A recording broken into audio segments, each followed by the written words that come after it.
Nesse diálogo, nos rastros de uma proposição gestáltica e no fazer uma ciência no feminino, acompanhamos as pistas que nos são dadas pela comunidade no cotidiano dos dias, nos chamados pequenos, grandes acontecimentos que os constituem, inquietações, curiosidades, sofrimentos, descobertas, criações, elementos que compõem histórias de vida, tema tão caro aos nossos estudos e pesquisas. E no caso específico do evento de hoje, que agora iniciamos, de histórias de psicólogas, psicoterapeutas iniciantes. Esse evento foi performado por esses atravessamentos. Durante todos esses anos, eu e Laura, coordenadoras deste programa, tivemos a alegria de termos cruzado caminhos com muitas e muitos estudantes interessados na abordagem gestáltica, na prática de uma psicologia sensível ao vivido. Uma prática de resistência cotidiana, assim o experienciamos. Especialmente no espaço acadêmico ainda. Algumas dessas estudantes hoje profissionais que estão aqui, como vocês vão acompanhar durante o seminário, ao pararmos para olhar essa trajetória, perdemos a conta de tantos que acompanhamos. Um motivo de alegria para nós. Estamos semeando uma visão de mundo que aposta na vida, nos afetos, uma abordagem gestáltica da vida. Desde já queremos agradecer aquelas e aqueles que aqui estão, o convite aceito e a partilha de suas histórias entre nós. E eu gostaria de contar aqui, ao terminar, essa pequena fala introdutória para hoje, para quem sabe iniciar outros movimentos nesse início de dia, as afetações em mim provocadas pela leitura de uma crônica de Agualusa, escritor angolano de ascendência portuguesa e brasileira. Na coluna do último sábado, dia 25 de setembro, quem sabe também atravessa vocês, de alguma forma, essa mobilização que em mim se fez, né? Nessa crônica intitulada Retornar ao Essencial, o escritor nos conta que durante a Guerra Civil em Angola, era frequente encontrar nas cidades mais atingidas pelos confrontos pessoas que dormiam com os sapatos calçados e uma pequena mochila a servir-lhes de travesseiro. Nelas tinham o essencial, caso precisassem fugir repentinamente. Mais à frente, nos conta ele uma história vivida durante esse período. No brevíssimo tempo em que foi repórter na Guerra de Angola, ele viu certa vez um velho camponês carregando um colchão à cabeça. Lembro de ter comentado em tom de troça com outro jornalista. Eis alguém que valoriza a preguiça. Voltou então a ver o velho ao entardecer, carregando a mulher no colchão. Envergonhado, atormentado pelos remorsos, foi falar com ele. E o velho lhe disse: só o colchão me pesa. Disse-lhe o homem com um sorriso tímido. Pesava-lhe mais quando carregava. A mulher tirava-lhe o peso do colchão. O escritor então acrescenta: é que o amor não pesa, liberta-nos do peso das coisas. Eu vou repetir essa fala. É que o amor não pesa, liberta-nos do peso das coisas. Essa história me comoveu e me remeteu diretamente a pensar-me nesse ofício de professora, supervisora de estágio, pesquisadora, narradora de histórias que muitas vezes sou. fazeres que em tantos momentos me pesam. Aqueles que me acompanham nesse trajeto sabem disso. Olhe então para o caminho deste projeto e vejo quanto, ao caminharmos juntas, somamos elementos de vida. Acolhemos o que nos parece essencial, no sentido aqui trazido por Agualusa. Em momentos como esse que estamos iniciando hoje, esses fazeres não pesam, pois afirmo-lhes, eles são feitos com amor. Que tenhamos então um bom dia, todos nós. E eu queria me descrever para vocês. Eu sou uma mulher branca, de cabelos cacheados, que estou falando aqui.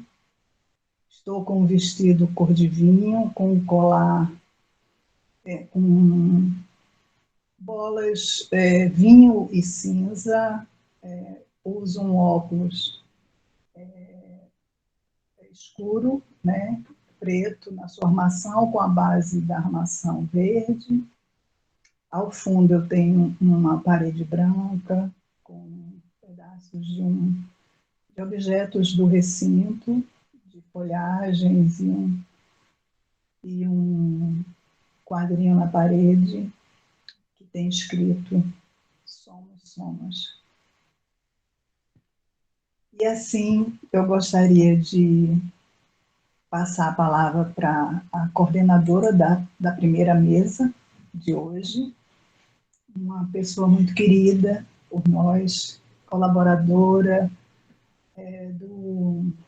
do nosso projeto e programa de extensão, a Érica da Silva. Né? Essa primeira mesa tem o nome de Caminhos e Direções Diversas na Saúde, né? E a Érica vai coordená-la e apresentar posteriormente seus componentes. Érica da Silva Araújo é uma psicóloga formada pela UERJ e doutora em Psicologia Social pelo PPGPS-UERJ, no Programa de Pós-Graduação em Psicologia Social, especialista em Psicologia Clínica na abordagem gestáltica pela Universidade de Santa Úrsula, profissional colaboradora do projeto de extensão Laboratório Gestáltico, Configurações e Práticas Contemporâneas da UERJ, membro de projetos de pesquisa da professora Laura Quadros, UERJ, nas temáticas ligadas às articulações envolvendo sofrimento psíquico, gestalterapia e teoria Torrede. É uma psicóloga e supervisora clínica em atendimentos individuais, casais, famílias e grupos. Possui também uma graduação anterior em Ciências Biológicas pela UFRJ e mestrado em Zoologia pelo Museu Nacional da UFRJ. Érica, é com você. Fique à vontade. Gente, olha, em primeiro lugar, muitíssimo obrigada pelo convite. Né? Eu vou pegar aqui a deixa do Amor Não Pesa, né? E falar como é bonito estar aqui, estar nesse evento, e ver tanta gente que eu fui encontrando pela graduação, pelos projetos, né? Gente que eu lembro, né, de estar no primeiro dia lá da recepção dos calouros no GAPSI, e hoje são profissionais que estão juntos, né, que estão chegando, que estão compartilhando suas histórias. Então, assim, muita alegria que eu chego, né, nesse espaço hoje. E com muita alegria também que cada vez que eu vou olhando assim, né, o númerozinho crescendo dos simpósios, né?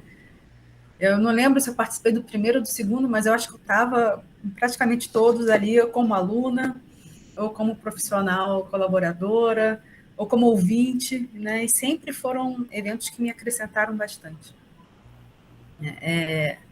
Então, assim, muito obrigada por estar aqui, muito obrigada por poder ouvir tantas histórias. Eu adorei o tema, né? Enfim, vou falar um pouquinho da mesa, né? Mas antes de falar da mesa, vou me descrever também. Né? Eu sou Érica Araújo, sou uma mulher na faixa mais ou menos dos 40 anos, né? Pele clara, cabelos castanhos, crespos, na altura dos ombros. Tem olhos também castanhos, né? Nariz arredondado, uma boca pequena, uso óculos.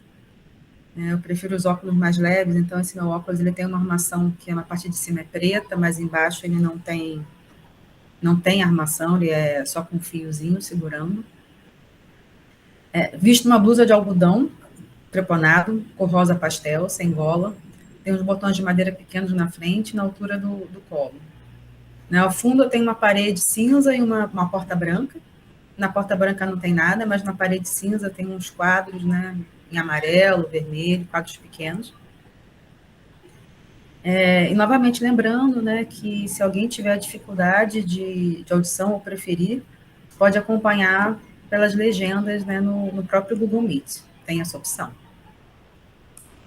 E aí, assim, nessa mesa, né, como a Eleonora já trouxe, né, o tema Caminhos e Direções Diversos na área de saúde, né, eu vou apresentar a vocês tanto a Jéssica Figueira dos Santos quanto a Raíssa, né, nossos caminhos já se cruzaram na UERJ algumas vezes, a gente teve o prazer de estar juntas em alguns momentos, e que vão estar contando as suas histórias, né.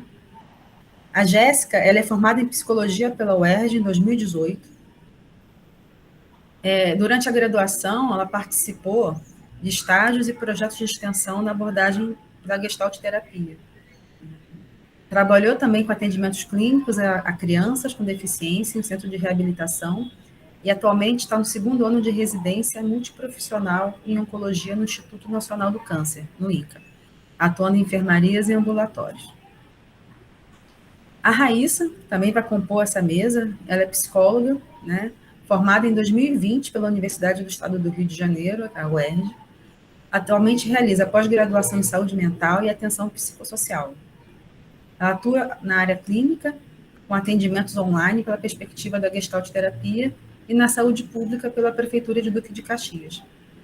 Durante o período de formação em psicologia, ela foi estagiária bolsista do programa de extensão GAPSI, Grupo de Apoio Psicológico, e realizou estágio clínico em Gestalt terapia no Serviço de Psicologia Aplicada da UERJ e no DEGASE, Departamento Geral de Ações Socioeducativas. Cada uma delas vai compartilhar conosco, né, um pouquinho dos seus caminhos e direções nas áreas de saúde e assistência. E ao fim de suas falas, vamos abrir para perguntas, né, que poderão ser acompanhadas pelo chat. Então, queria chamar, né, à mesa tanto a Raíssa, né, quanto a Jéssica. E Raíssa? Quem prefere falar primeiro? Raíssa, Jéssica? Então, vou chamar a Raíssa. Oi, Sejam bem-vindas. Obrigada, Érica. Queria agradecer também o convite de estar aqui com vocês. Eu acho que é sempre um prazer muito grande rever tanta gente especial, né, que fez parte da minha formação e da minha vida também, né? Eu acho que são pessoas que eu levo com muito carinho, enfim, que é muito bom, né? Eu lembro do último simpósio que foi presencial e a gente estava lá, assim, naquela empolgação de conseguir fazer tudo, e agora a gente está aqui, né, de forma online, mas que efetivamente a gente está aqui também, né? A gente está presente, a gente está feliz. Eu acho que isso assim, é o que mais importa, né? Me descrevendo, eu sou uma mulher negra, cisgênero, eu tenho um cabelo um pouco abaixo do ombro, estou vestindo uma blusa branca de tecido, ao meu fundo tem uma parede que tem um papel assim que é cinza, tem algumas bolinhas pretas e brancas, tem uma prateleira com alguns livros, os livros são coloridos, então o ambiente parece que dá uma sensação de vida, assim, né? Eu gostei dessas cores também, acho que para dar um contraste com o preto da cadeira que eu estou sentada.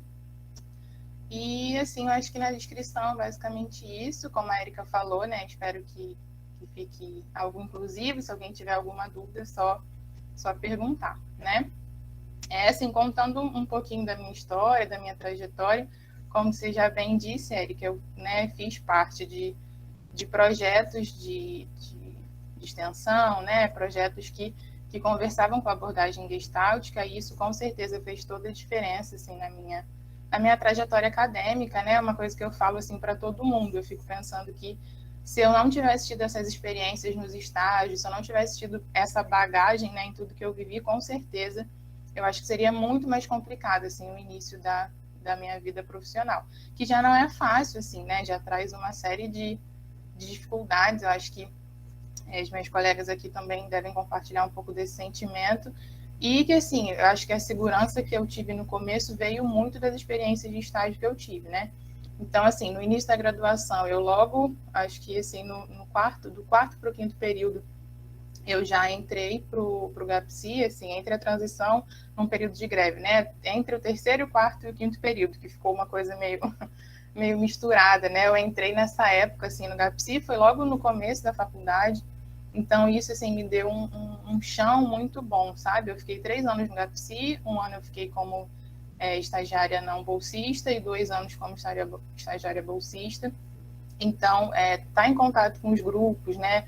Poder ter essa aproximação e ver outras experiências foi uma coisa muito enriquecedora para mim, foi algo que foi muito importante. Na época do estágio obrigatório, eu já comecei a fazer supervisão em clínica com a Eleonora, né, a supervisão. Tem algumas companheiras aqui de estágio também que foram muito especiais para mim. Fiquei um tempo na supervisão da Laura também, quando a Eleonora entrou de licença, que também foi um presente, assim, foi muito bom. Eu brinco que eu fui muito privilegiada de ter tido a oportunidade de ter sido supervisionada pelas duas, assim, porque foi muito bom, assim, acho que eu cresci, aprendi muito com cada uma delas.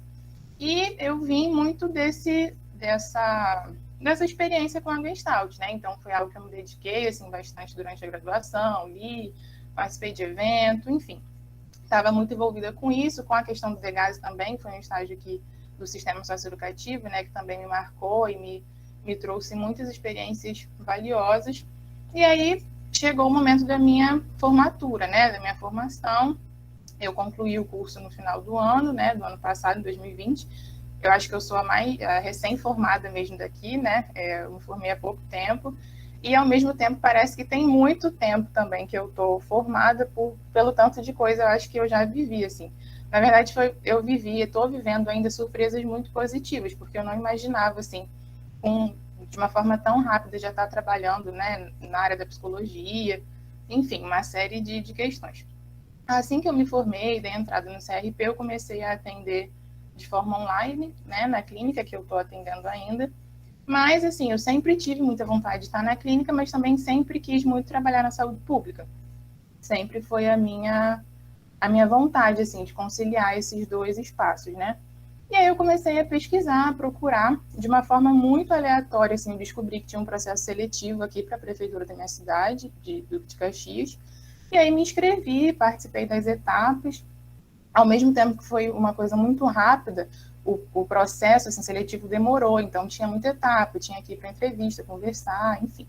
E eu era recém-formada, né? Então eu estava pensando assim, quem que vai me selecionar tendo outras pessoas que têm muito mais experiência? E acabou que eu entrei, que eu né, fui chamada, fiquei muito feliz. E aí aqui na Prefeitura de Duque de Caxias eu trabalho por um contrato, né? 3 vezes na semana, segunda, quarta e sexta. Hoje eu pedi uma licencinha lá para estar aqui com vocês. E, assim, eu acho que tudo que eu estou vivendo aqui na prefeitura é um misto de sentimentos, porque foi uma coisa que me deslocou muito. Eu estava acostumada com atendimento clínico do SPA de 50 minutos, cada cliente com seu horário, tudo numa maravilha, né? Então, eu sabia que aquele horário eu atenderia aquela pessoa. Uma coisa muito boa também é que os 2 clientes que eu tive, assim, né, de uma forma mais fixa, no SPA ficaram comigo muito tempo, assim, os 2 ficaram mais de 1 ano, então eu tive, assim, um início, né, de trabalho com eles, tive a sensação de início, meio e de certa forma, um fim, assim, do processo deles comigo. Então, isso me deu, né, como eu falei, uma segurança. Quando eu vim para cá, para a prefeitura, eu fui convocada a fazer uma coisa totalmente diferente, assim, atendimentos que eu tenho que fazer, às vezes, em 15, 20 minutos, de uma forma que não é aquela que eu estava acostumada, não era que eu tinha aprendido, né? Aqui eu estou acostumada com uma demanda que é 15 pacientes por dia, 15 clientes por dia, às vezes, e é uma coisa que me deslocou completamente, assim. No primeiro dia de trabalho, eu lembro que eu voltei e falei assim, gente, não tem como. Eu vou sair disso, não tem como, porque eu fui, assim, pensando, eu vou deixar pelo menos meia hora para cada pessoa, então. E aí, assim, pensa, né? No primeiro dia, acho que já foram mais de 10 pessoas, então era uma coisa que eu fiquei completamente desnorteada mesmo. No primeiro dia eu cheguei em casa falando, gente, não dá, não vai ter como. Eu me acalmei, conversei com algumas pessoas, conversei com um psicólogo que já trabalhava num desses polos, porque eu trabalho em 3 polos diferentes, né? Na segunda eu estou num lugar, na quarta eu estou em outro, na sexta em outro. No polo de sexta-feira já tinha um psicólogo. Nos polos de segunda e quarta não tinha, então eu fui a primeira. Estou sendo, né, a primeira. E aí, assim, nesses que não tinham psicólogo, de certa forma eu consigo ainda fazer uma agenda, consigo organizar algumas coisas, mas no de sexta-feira não, era por ordem de chegada. E aí isso tudo, assim, me deixou muito preocupada no começo, porque era tudo muito novo, essa coisa da demanda ser muito grande, e de falta de organização em alguns pontos, e isso me inquietava muito, assim. E aí, conversando com algumas colegas que também já estavam trabalhando na área da saúde pública, e aí uma amiga até brincou comigo e falou assim, Raíssa, bem-vinda ao mercado de trabalho, porque é um pouco disso daí, nem tudo vai ser tão organizadinho como a gente estava acostumado. E assim, ao mesmo tempo que eu entendia isso, eu não aceitava, assim, não me conformava, ainda estou um pouco inconformada, mas agora eu já lido um pouco melhor, entendendo, e com o tempo eu fui percebendo também que a questão do tempo de atendimento era muito mais uma questão para mim do que propriamente para aquela pessoa que estava sendo atendida. Eu que ficava muito mais agoniada com 15, 20 minutos do que a pessoa. Eu lembro que às vezes eu falava assim, sempre explico, né, que a gente tem pouco tempo, e para aquela pessoa ela fala, não, tá ótimo, só de estar aqui com você já é maravilhoso. E a gente tem gente que espera, assim, de, sei lá, 7 da manhã, porque eu começo a atender 8. Então, nesse polo que é por ordem de chegada, as pessoas têm que chegar muito cedo para conseguir número. Então, tem gente que chega às 7 horas da manhã para ser atendido por mim às 11h30. E fica lá a manhã toda para passar na sala comigo, tipo, 15, 20 minutos. E isso é algo que me trazia e traz ainda um pouco de angústia, de ficar pensando, nossa, aquelas pessoas estão ali a manhã toda. E para elas, assim, elas vão toda semana e fazem isso na maior alegria. E isso me fez pensar muito, assim, de certa forma, nos ajustamentos criativos, né, que eu estou tendo que fazer, de entender que a lógica do cuidado também pode ser aplicada mesmo num cenário mais árido, né, mesmo de uma forma que não era a que é melhor para mim, mas que está sendo possível. Acho que eu estou percebendo isso a cada dia, assim, que é possível cuidar também num cenário que não é o ideal, mas que é o possível, né? Eu acho que isso também foi algo que eu já tinha consciência, mas agora eu estou aprendendo muito mais, assim, da ideia de que é possível estar ali, é possível ser uma pessoa presente, estar com aquelas pessoas, né? E entender que se eu tenho 15 minutos, aqueles 15 minutos são dedicados para aquela pessoa e ela vai estar ali integralmente comigo, né? E é um cenário muito diferente, assim, acho que pensando na experiência que eu tenho do online para o presencial, né, na prefeitura, é muito diferente porque no online eu posso escolher, digamos assim, o meu público. Então, eu não atendo criança no online, no público não, assim, vem todos os tipos de casos, assim, crianças, idosos, adultos, às vezes vem famílias que, por exemplo, não é nem indicado que a gente atenda pessoas da mesma família, mas lá a gente é convocado também a pensar nisso, tá? Eu não atendo, então, sei lá, 2 irmãos da mesma família, ou se eu sei que não tem para onde encaminhar, então aquela pessoa fica sem atendimento, ou eu escolho atender. Então, assim, a todo momento eu sou convocada a pensar nessas escolhas, assim, né? Acho que é pensar no que é possível fazer. Alguns casos eu consigo encaminhar, outros casos não tem para onde encaminhar. Eu acho que isso também é uma coisa que eu comecei a perceber na prática, assim, que se no SUS já é difícil, às vezes, conseguir cardiologista, ginecologista, conseguir psicólogo é ainda mais difícil, não tem, assim, é muito difícil.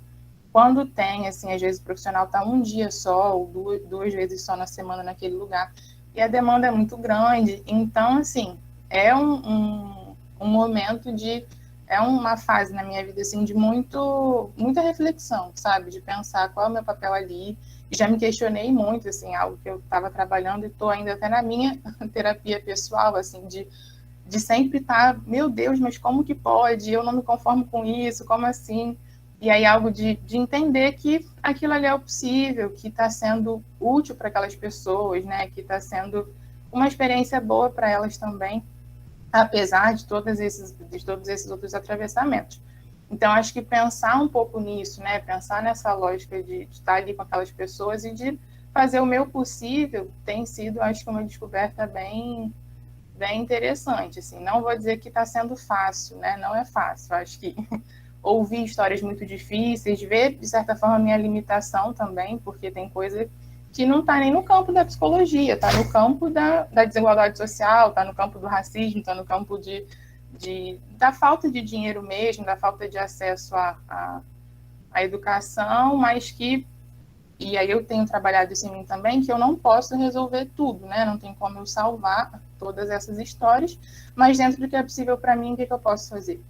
Eu acho que é isso que tem tido, a minha jornada tem sido muito nessa, assim, de entender que eu estou fazendo o que eu posso, estou dando o meu melhor dentro do que eu posso, e tenho percebido muito que, eu até falei na minha monografia, né, que a Eleonora me orientou, assim, da ideia de cuidado como algo ativo, né, de que quando eu cuido eu também sou cuidada, eu tenho percebido muito isso, assim. Tem dia que eu vou e eu falo, ai, não queria hoje, eu sei que é tanta gente, aí quando eu chego lá, eu fico revigorada, assim, ganho mimos, minha mãe fica brincando comigo, quase todo dia eu chego com alguma coisa diferente aqui. Já ganhei pão, já ganhei chocolate, já ganhei caneca com meu nome, e aí é muito, muito legal de ver, assim, como que a minha presença lá também é valorizada por essas pessoas que são atendidas por mim, e aí eu acho que isso tudo tem sido, assim, um momento de muito crescimento. Eu vejo que, assim, não é o meu destino final em relação ao trabalho dos meus sonhos, eu acho que justamente por entender todos esses atravessamentos, mas tem sido uma oportunidade muito boa, assim, eu acho que eu estou sendo muito grata também a esse momento, a todas essas histórias que eu tenho ouvido, histórias que muitas vezes eu fico assim, como que eu vou conseguir manejar isso? E aí tento estudar, me aprofundo e consigo manejar.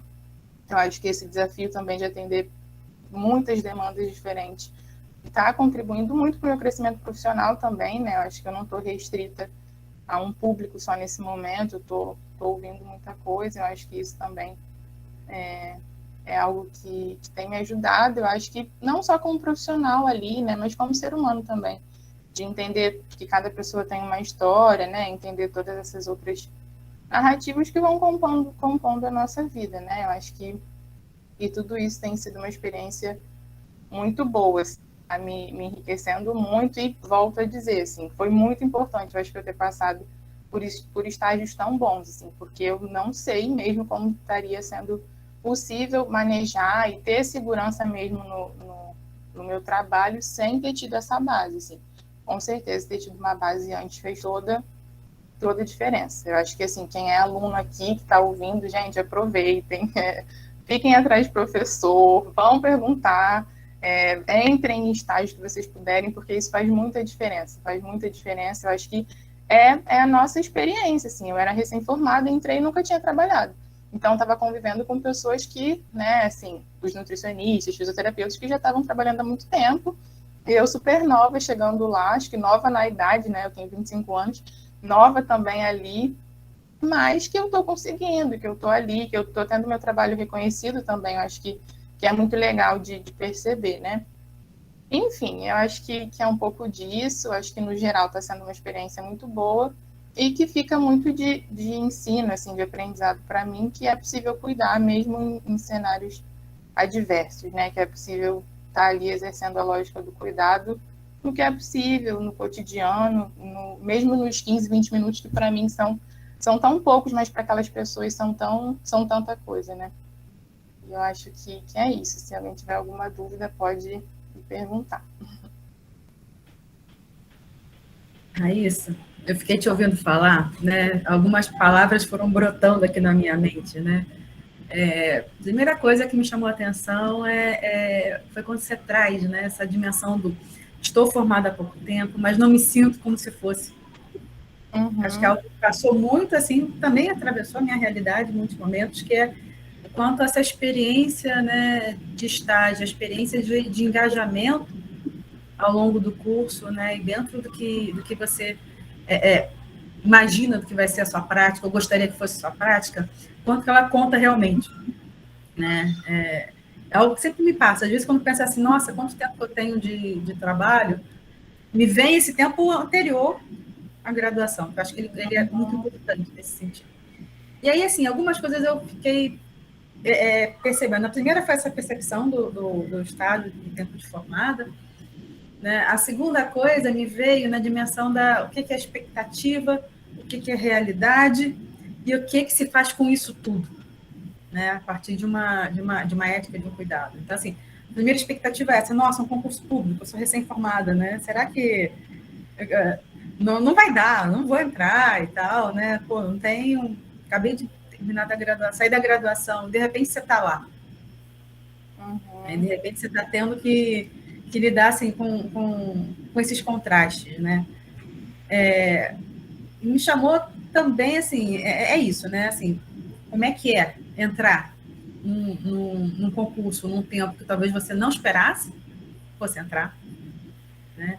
Essa experiência de lidar com uma realidade completamente diferente e essa experiência de se adaptar a essa realidade, né? Eu sei que você já falou um pouco, mas você podia trazer um pouquinho mais, eu acho que pode ser bem rico falar disso. Da Eu acho que vivência, dessa vivência. Assim. Esse ponto que você falou da expectativa e da realidade, eu acho que é bem interessante mesmo de pensar, porque quando eu fiz o processo seletivo para esse contrato, eu estava com muita expectativa, assim, de que agora então eu vou viver tudo que eu imaginava, né? Vou estar trabalhando na área da saúde pública, que conversa um pouco com a área da assistência também, né? Porque tem muita coisa que às vezes a gente trabalha em conjunto com assistente social. E aí eu estava assim, no meu mundo, né, criando aqui várias fantasias, né, de como que seria legal. E logo no primeiro dia de trabalho mesmo, porque teve uma semana que foi mais para eu conhecer e tudo mais. E logo no primeiro dia de trabalho, assim, atender mais de 10 pessoas, às vezes não ter tempo de levantar para ir ao banheiro, e eu já teve uma ruptura ali naquele momento, né? Eu falei assim, meu Deus do céu, como que eu vou sobreviver aqui? O que vai ser possível? E aí eu acho que foi muito de, assim, no primeiro momento, né? Acho que não tomar nenhuma atitude precipitada, porque se eu resolvesse sair naquele primeiro dia, eu teria deixado de viver esses quase 6 meses, né? Que eu tô lá. Vai fazer 6 meses agora em outubro. Eu teria deixado de viver tudo isso, tantas histórias que eu já pude ouvir, eu teria deixado de viver todas essas experiências se naquele primeiro momento eu tivesse desistido. Então, eu acho que ter parado um pouco, ter pensado assim, não, vamos ver como que vai dar, deixa eu ir para o segundo dia, deixa eu ver para no terceiro, mas que alguém falou ali, eu não consegui ler, mas se for pergunta, depois vocês me falam.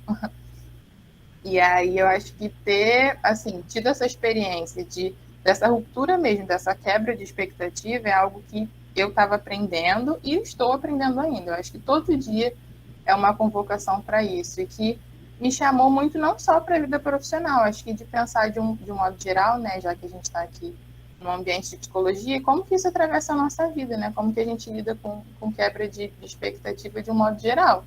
Porque eu acho que durante a graduação eu tinha, e ainda tenho, né, sou uma pessoa muito sonhadora de um modo geral, e eu tinha muitas ambições, assim, ambições no bom sentido, né, de aspirações mesmo, o que eu quero viver, como que eu vou ser útil, como que a minha vida aqui, né, com a minha profissão vai poder fazer diferença de alguma maneira, né, eu acho que para o crescimento de alguém. E aí eu acho que eu estou tendo que lidar muito com isso, assim, de ver esse crescimento, de ver esse progresso, de certa forma, por uma via completamente diferente da que eu imaginei.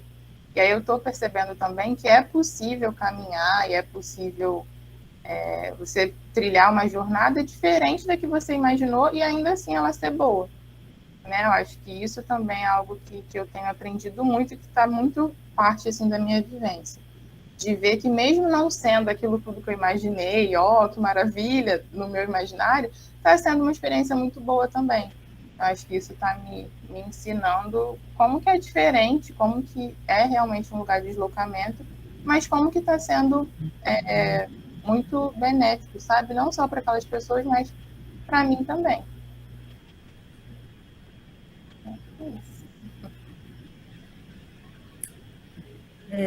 Alguém mais quer fazer alguma pergunta agora? Acho que a gente está com um tempinho, acho que de repente a gente pode fazer algumas perguntas agora para ela, quem quiser. e aí a Jéssica fala, e no final a gente faz pergunta para a Jéssica e para as duas, né? Eu acho que dá para a gente fazer assim. Fica um bate-papo, né? Uhum. Eu queria fazer uma pergunta para a Raíssa, assim, que eu fiquei curiosa. Vocês estão me ouvindo?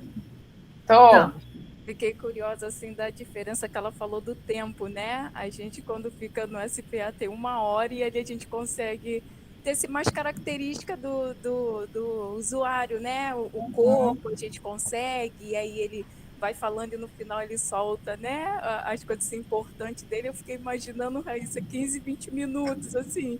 Você tem que estar muito concentrada, que às vezes numa palavra ali ele quer dizer tudo, sabe? E aí entra um, entra outro, assim, essa troca de crescer. Eu fiquei assim, nossa, você tem que estar na adrenalina o tempo todo, assim, na concentração, né? Para poder você pegar as características e como a história deles é assim, que eu fiquei pensando assim, é de você, a história meio que fragmentada, né? Como tem pouco tempo, às vezes aquele cliente você vai precisar analisar ele por mais tempo, né? Por causa daquele pouco período dele, né? E às vezes a demanda dele, não estou falando que a demanda seja tão grande, mas que para ele, por ser pouco tempo, né? Tem aquele período longo de tratamento. Eu fiquei, nossa, é muito, né? E aquele volume de pessoas para você atender. Eu fiquei assim, como fazer isso? Fiquei assim, meio curiosa dessa troca de tempo, sabe, Raíssa? De estar assim, na adrenalina mesmo o tempo todo assim para atender. Perfeito, Vivian. Acho que é muito, muito interessante isso que você traz, porque é uma coisa assim muito diferente mesmo e que eu fui encontrando estratégias para isso. Então, às vezes, assim, quando sai de um para outro, eu anoto qualquer coisa muito rápida, assim, informações muito principais para eu não esquecer. Só que às vezes nem dá tempo, porque sai uma pessoa, já entra outra. Então, é tão rápido, acontece de uma forma, essa troca, né? É tão de uma hora para outra, que às vezes não dá para lembrar. E aí, assim, não dá para lembrar depois, mas é engraçado, porque eu estava até brincando também falando disso, que eu estou percebendo agora que a minha memória é muito boa, porque eu consigo lembrar, às vezes, de detalhes das histórias de cada pessoa, e assim, são 3 polos diferentes, então em cada dia são grupos diferentes. Ah, e outro detalhe, para vocês terem noção do número de pessoas, nesses polos que eu consigo fazer por agendamento, o atendimento é quinzenal. É tanta gente que, assim, às vezes é de 15 em 15, 15, 20 minutos. Então, assim, duplica o número de pessoas que eu atendo, porque eu divido em 2 grupos, então é muita gente mesmo, muita gente, muitas histórias.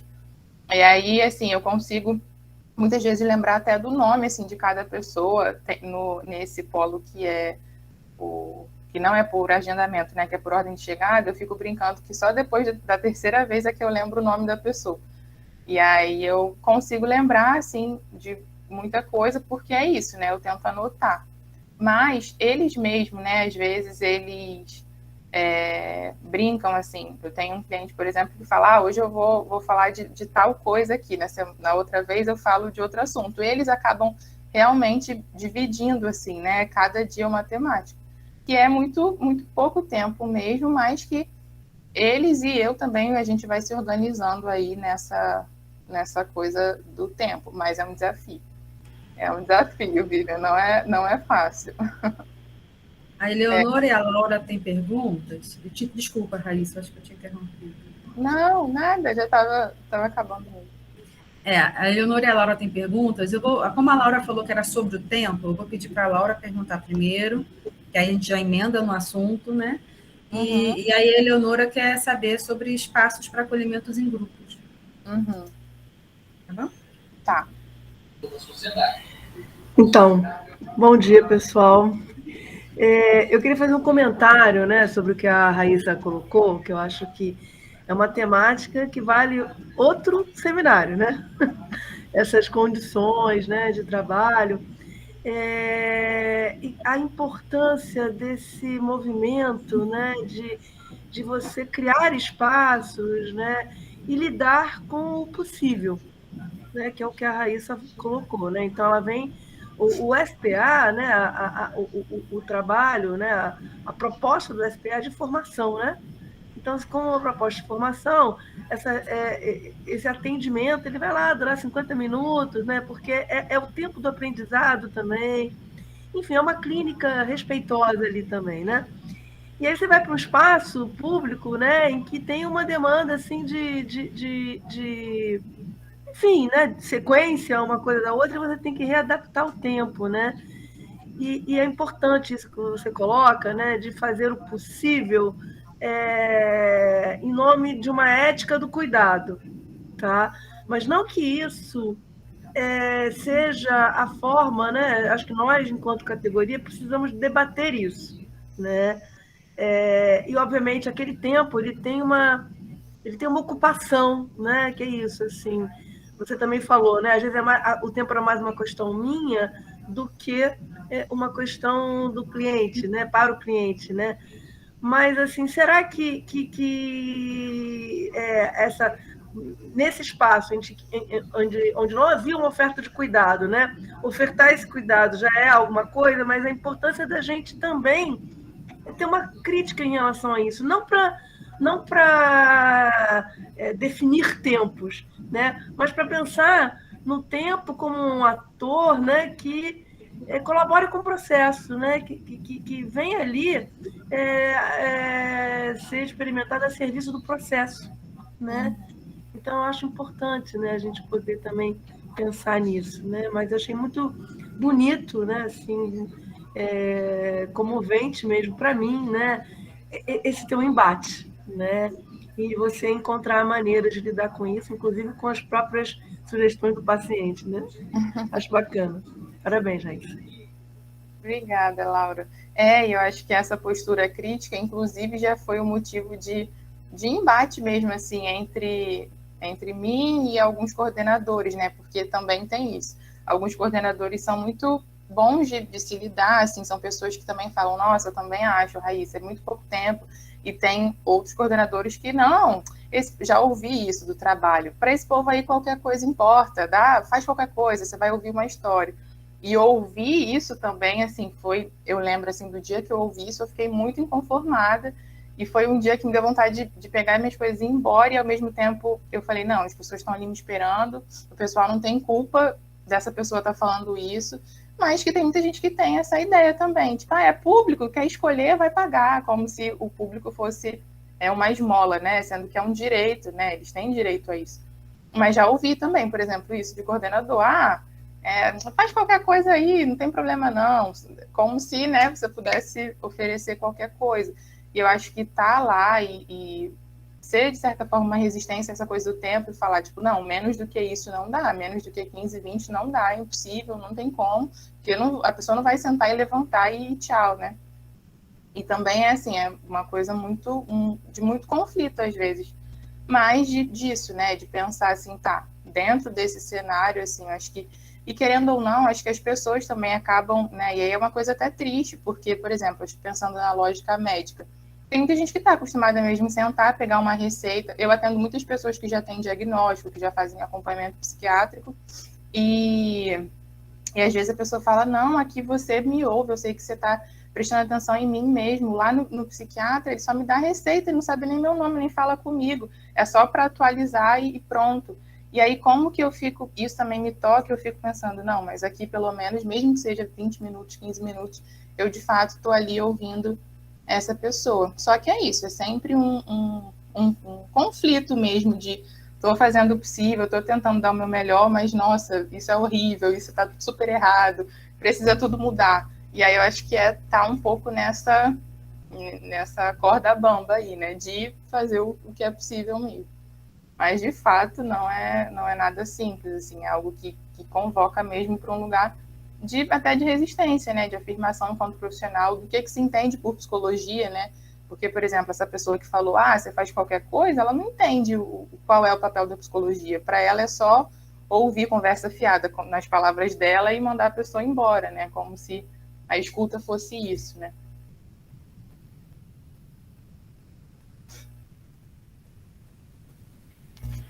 Leonora, você tinha alguma coisa para comentar também? Sim, eu queria te ouvir um pouco porque sei que você na formação teve experiência de trabalho em grupos, se existe, porque tem uma demanda grande, né? E aí a gente pensa logo na possibilidade de um tipo de acolhimento grupal, né? Que é uma ferramenta, né? É um dispositivo, na verdade, potente para trabalhos onde a demanda é muito maior do que a gente tem condição, né, de absorver. Então, eu queria te ouvir se você aventou essa possibilidade, se isso não é aceito, se não é aceito, qual é o teu entendimento da dificuldade de implementação desse tipo de intervenção. Faz um pouquinho tua experiência em relação a isso. Foi bem legal você tocar nesse ponto, porque foi algo que eu pensei, assim, até conversando com uma amiga que também é psicóloga, a gente, bem no início, né, quando eu entrei, a gente ficou pensando, então a possibilidade de grupo. Só que aí entra todas essas limitações que são impostas a mim ali. A sala é muito pequena, então de todos os lugares praticamente. Então, se a gente tivesse que fazer um trabalho de grupo, eu teria que ir para outra sala. Como ir para outra sala se não tem outra sala? Como fazer ao ar livre se a gente precisa de sigilo? Então, assim, no máximo daria para ser talvez dupla ou trio.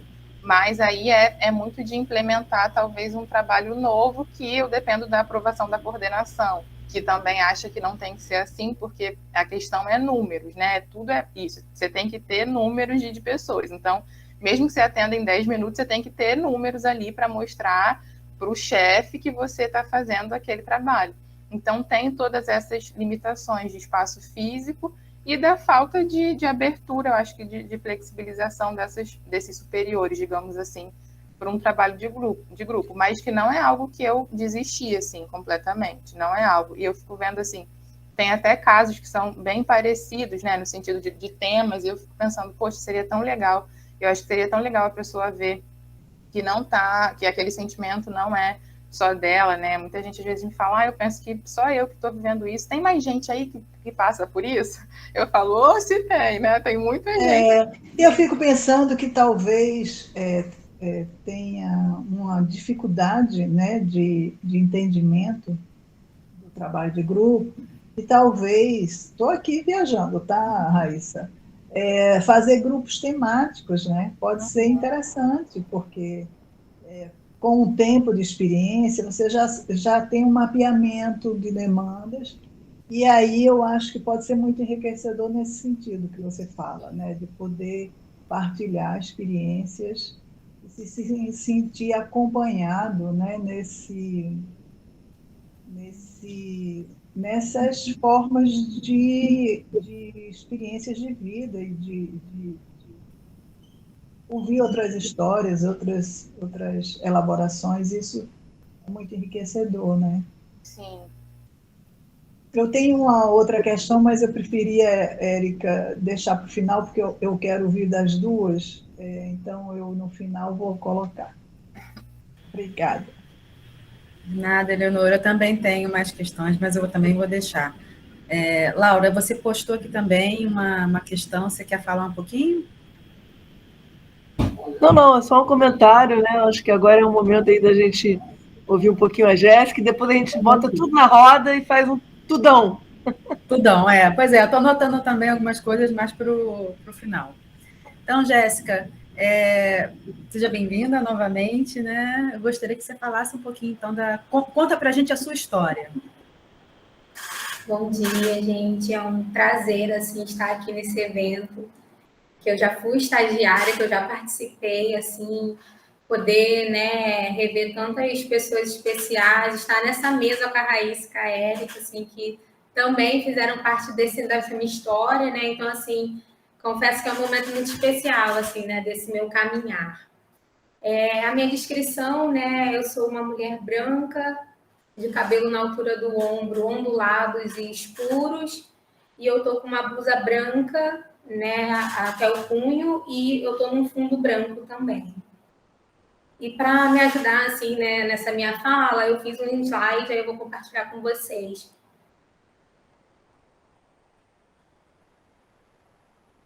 Eu vou conseguir só ver a tela do slide, então qualquer coisa vocês me sinalizam com a fala, tá? Para eu poder ver. Aparece para vocês?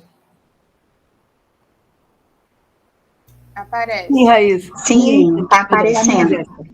Se você puder aumentar, fica melhor, mas está Aumentei. Apareceu? Não. Sim.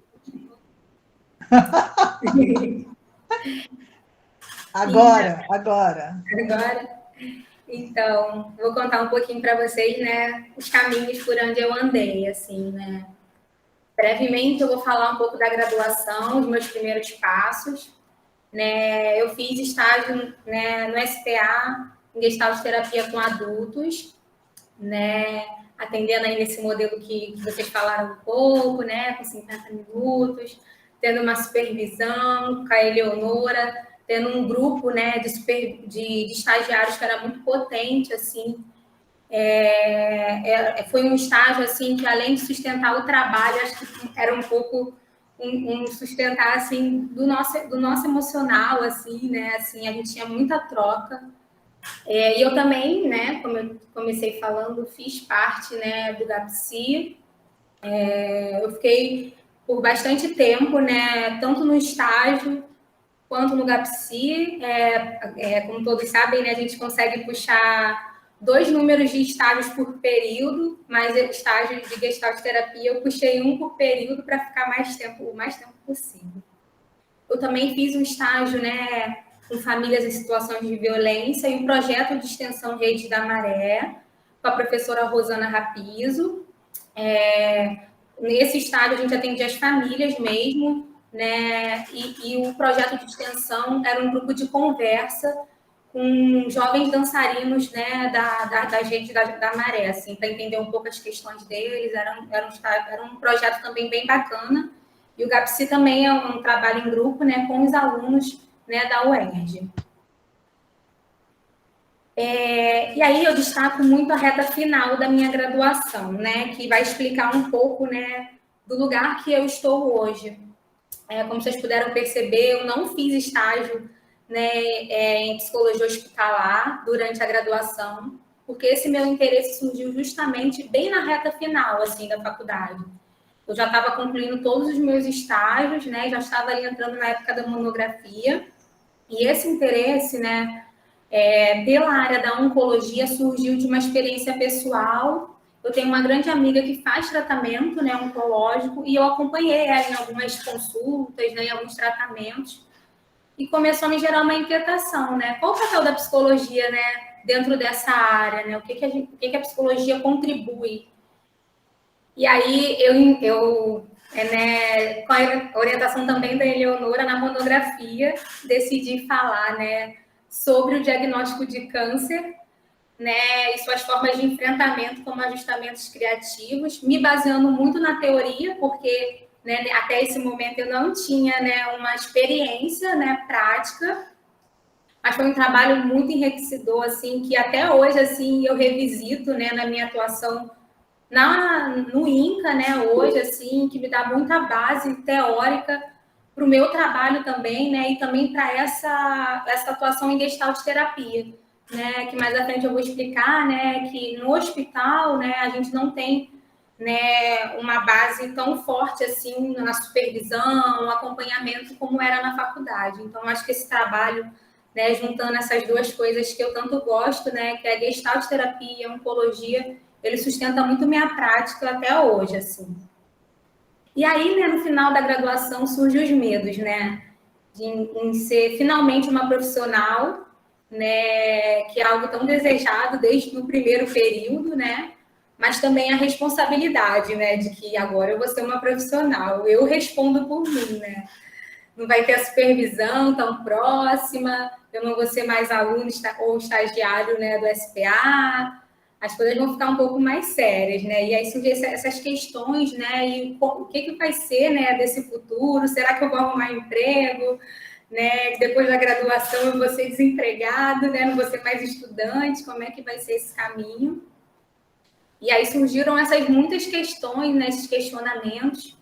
E aí, diante desse meu interesse, do meu trabalho de monografia, eu comecei a almejar, né, um trabalho, né, nas residências, né, que é um tipo, né, de atuação, né, que assim, explicando assim qual é a formação que a gente sai, né, como se fosse uma pós-graduação, né, em que a gente está em formação, mas já atua como um profissional e tem essa base aí, né, muito mais prática do que teórica, né? Então, eu saí da faculdade pensando muito, né, sobre provas de residência, né, e trilhar esse caminho.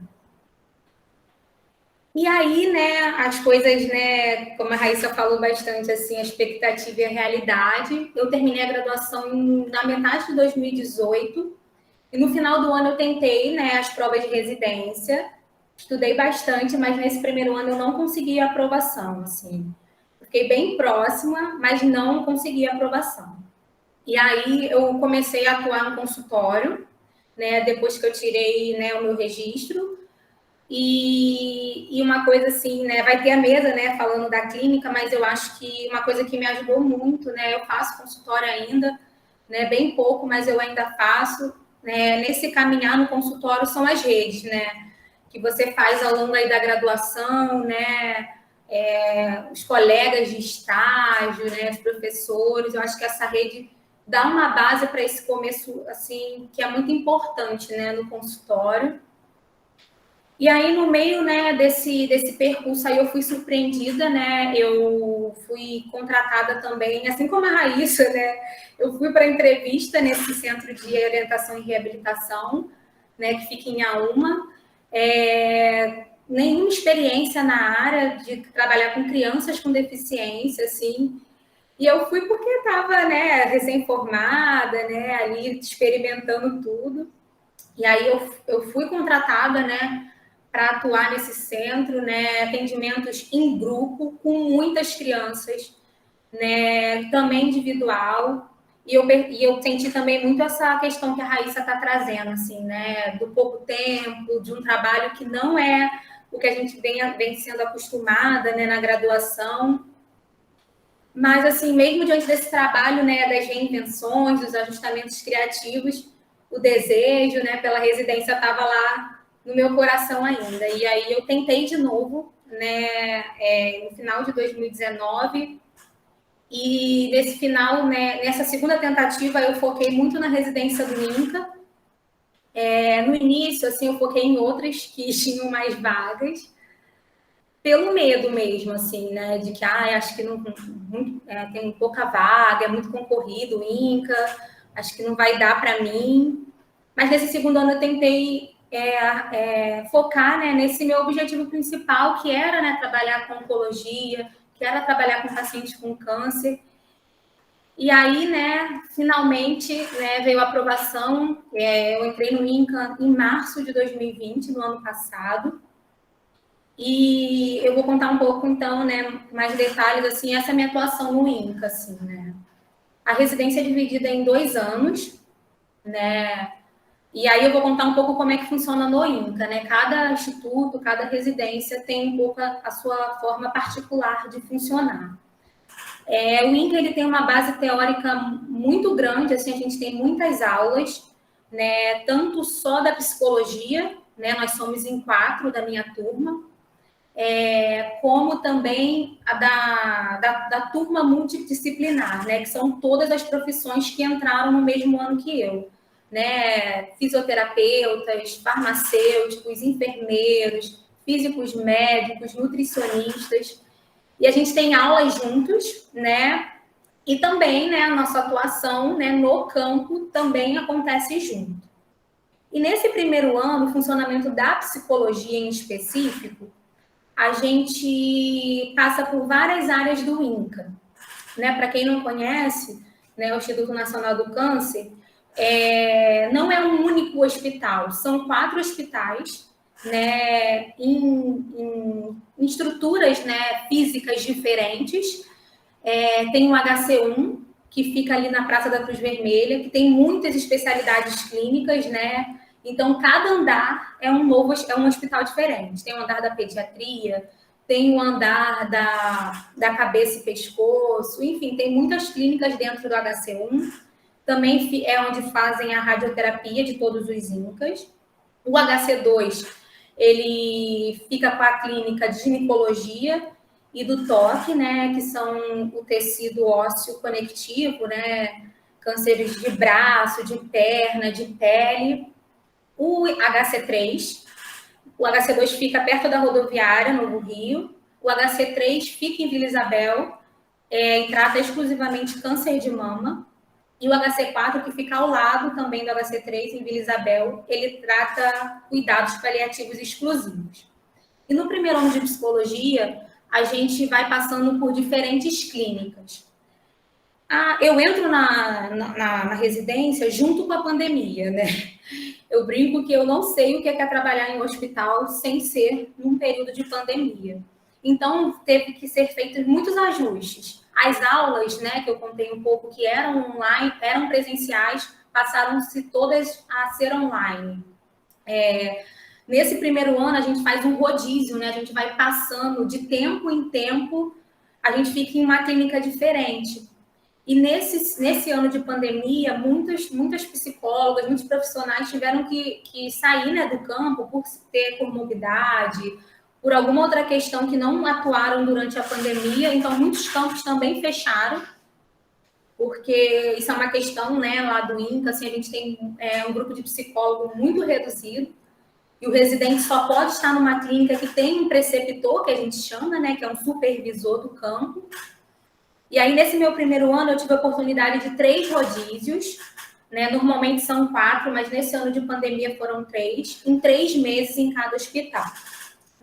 E a gente escolhe, né, de acordo com o campo que abre, né, com a vaga, e também a gente precisa decidir em equipe, né? Nós éramos 4 e a gente tentava ajustar quem queria muito um determinado campo, quem não fazia tanta questão, porque não tem vaga para todas ao mesmo tempo. E alguns campos abriram também uma única vez. E meu primeiro ano, eu passei primeiro na oncohemato, que trata os cânceres, né, hematológicos no sangue, e da oncologia, que são pacientes que já estão, né, fazendo outro tratamento, né, que não especificamente tem a ver com a sua clínica de origem. Né? E aí, a oncohemato fica no HC1, então eu falo dos pacientes oncológicos do HC1. Um paciente que está, por exemplo, com sangramento, né? Mas ele já fez todo o tratamento, por exemplo, de cabeça e pescoço, ele vai para a clínica da oncologia. Então, é uma clínica bem geral, que eu tive a oportunidade de ver muitos tipos de pacientes, né, com cânceres diferentes. O meu segundo rodízio, né, eu passei no HC2, que, como eu já disse, é ginecologia e o toque. Quando a gente está no HC2, a gente passa nessas 2 clínicas em conjunto. E o meu terceiro rodízio, né, foi no HC4, que é o de cuidado paliativo exclusivo. Quando chega no segundo ano, né, que é esse momento atual que eu estou, né, de residência, a gente precisa escolher um campo para fixar, para ficar todo o segundo ano, para ser a nossa clínica de referência e para a gente também fazer o trabalho de conclusão, que é como é a monografia que a gente precisa fazer dentro da faculdade.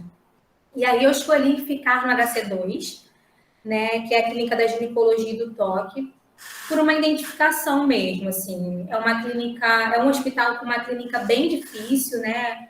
Eu trabalho muito com mulheres, né, em sua maioria em uma situação de vulnerabilidade social, porque são mulheres que não têm acesso a exames, a consultas de ginecologia facilmente. Então, quando elas chegam para a gente, elas já chegam no nível avançado, né, do adoecimento. A clínica do toque, ela tem uma característica de ter pacientes muito jovens, né? Acontece também muitas amputações. Então, assim, são clínicas que têm muitas particularidades, né? E muitas também coisas bem difíceis, assim, né? De trabalhar, assim. Não é um dos campos tranquilos, assim, porque mesmo trabalhando dentro de um instituto, né, que cuida de câncer, existem clínicas mais tranquilas, clínicas mais difíceis, né? E uma coisa também muito interessante que aconteceu nesse meu segundo ano, há pouco tempo, né? Normalmente a psicologia fica fixada, não são todas as profissões, e pela falta de profissionais, né, no meu hospital, no HC2, só tem uma preceptora. Então, quando ela está de férias, né, ela teve licença médica há pouco tempo, eu não posso ficar sozinha no hospital. E aí, né, a gente em conjunto, né, pensando o que fazer, né, para onde eu poderia ir. Eu passei também um tempo na pediatria, que foi uma clínica que eu não tinha passado no primeiro ano, que é também cheio, né, de particularidades, né, e fica no HC1. E aí eu destaco aqui, né, o atendimento no ambiente hospitalar. A Raíssa falou muito disso, assim, né, da diferença, assim, né, do SPA. E aí, no meu caso, um atendimento no ambiente hospitalar, né? Como esse atendimento, né? Eu pego o paciente do leito e levo uma salinha, como é que acontece? Na verdade, né, a gente atende na enfermaria mesmo, assim, né? Lá na HC2, particularmente, a gente tem enfermarias com 8 leitos. Então, a gente tem, assim, né, para privacidade, vamos dizer assim, né, uma cortina, né, que muitas vezes nem dá tempo, né, da gente usar esse recurso, porque o hospital, ele é um lugar de muitas urgências, né? O paciente, né, ele está ali, muitas das vezes, vulnerável, né, com a saúde debilitada, né, o paciente oncológico, né, um paciente, né, que passa por muitas intercorrências, né, é um adoecimento que traz, né, muita fragilidade, né, para o paciente. E o nosso trabalho, ele é permeado do enfermeiro que precisa entrar para fazer um curativo, de um paciente que às vezes está com muita dor e não consegue falar, de um paciente que está em cuidado de fim de vida, e aí o nosso paciente vira aquele familiar. Então, é um trabalho muito particular, né? E sobre o tempo, né, que foi uma coisa que a Raíssa trouxe, depende muito, assim, né? Tem pacientes que fala em pouco tempo, que não quer muito falar, tem pacientes que já falam, né, bastante. Lá no HC2, né, por sermos poucas, infelizmente, a gente faz a gente tem, né, pouco recurso para atender todos, que seria o ideal. Então, a gente é solicitado muito pela equipe, os médicos, os enfermeiros, os fisioterapeutas, quando eles identificam alguma coisa, né, ali específica. O paciente que me chama muito a atenção também é um paciente em cuidado de fim de vida, né? E aí o atravessamento da pandemia, né? A gente não tem visitas. O paciente que recebe visita é um paciente que já está muito grave, ou um paciente que tem uma questão muito específica, né? Que está muito abalado emocionalmente, então a gente consegue uma liberação assim muito difícil assim com a direção e muito rara também. E os pacientes também, né, que têm direito por lei a acompanhante, eles têm essa oportunidade.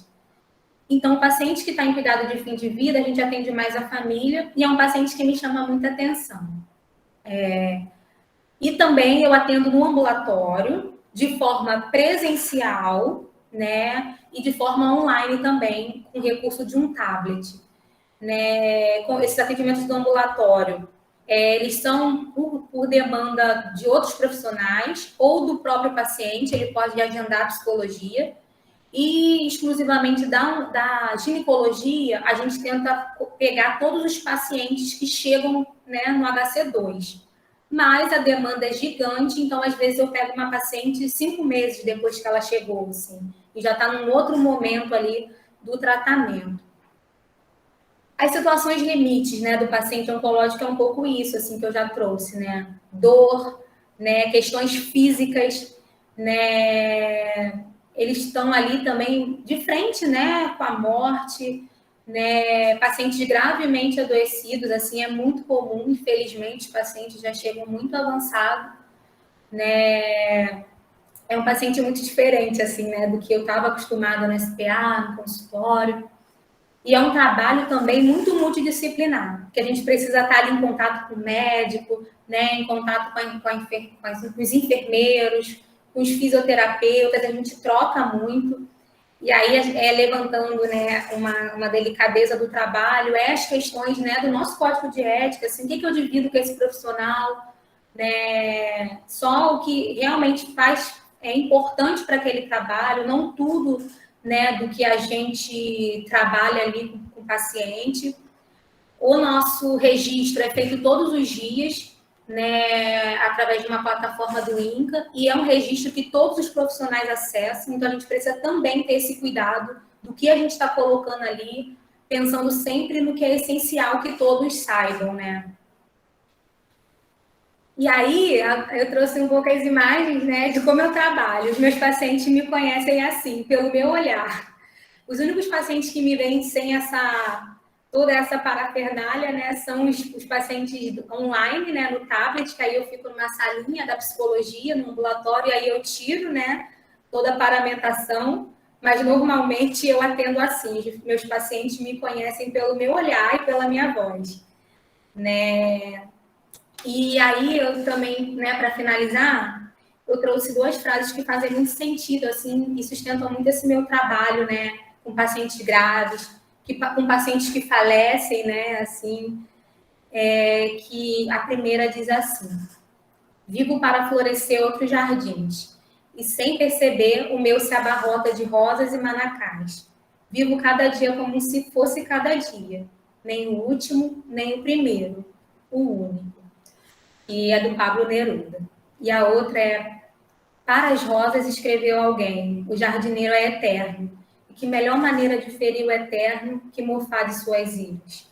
Eu passo, tu ficas, mas eu não fiz mais do que florir e aromar, servir a donas e a donzelas.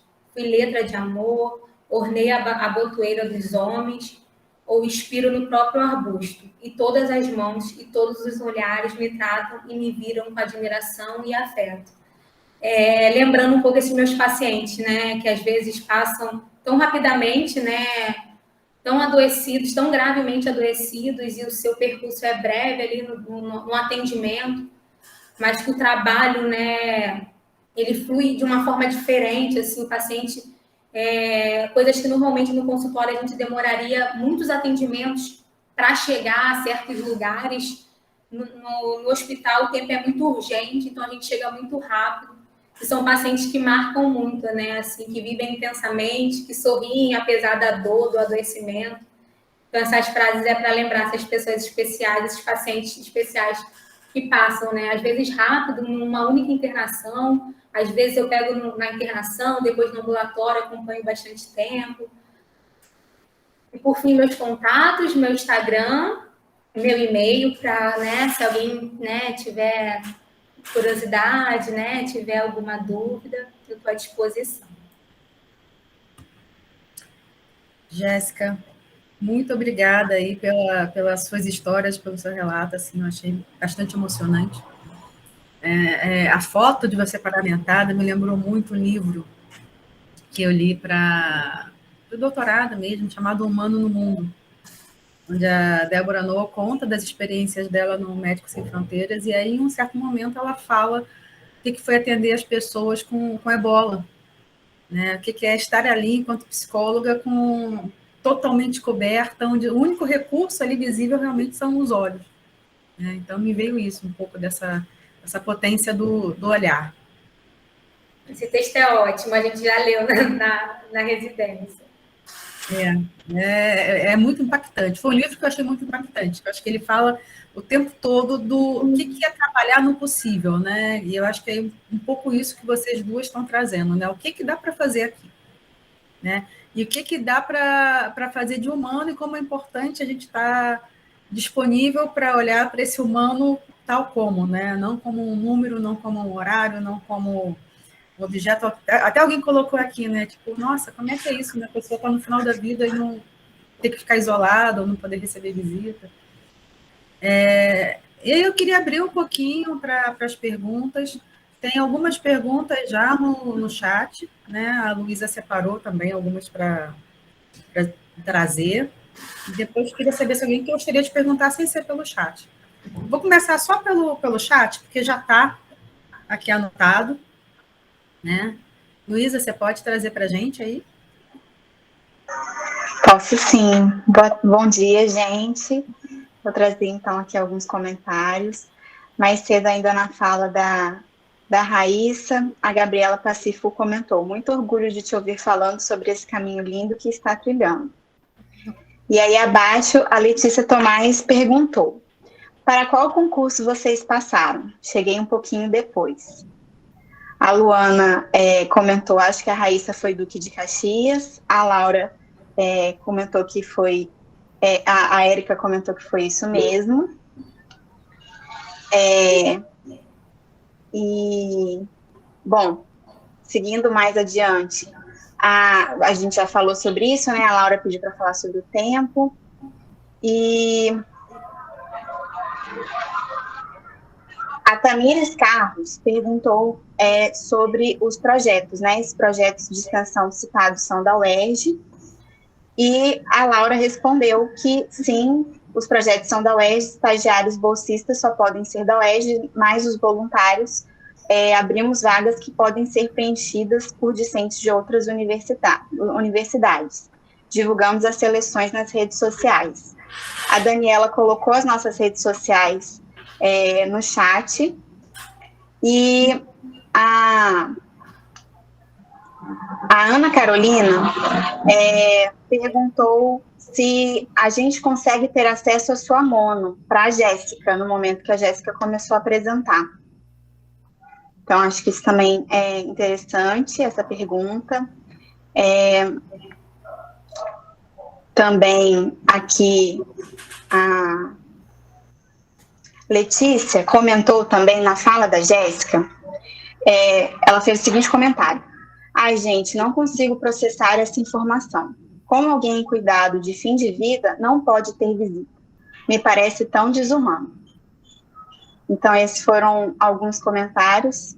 A Letícia também acabou de comentar agora, né, fez uma pergunta. Eu queria saber mais dessa questão dos pacientes em fim de vida que precisam ficar isolados. Como isso te toca, te afeta? Porque a mim gerou um pouco de revolta, admito. Pensando na distância da família, como essa questão aparece na fala dos pacientes. Então, foi isso. Ela perguntou agora, a Letícia Tomás perguntou agora ao final.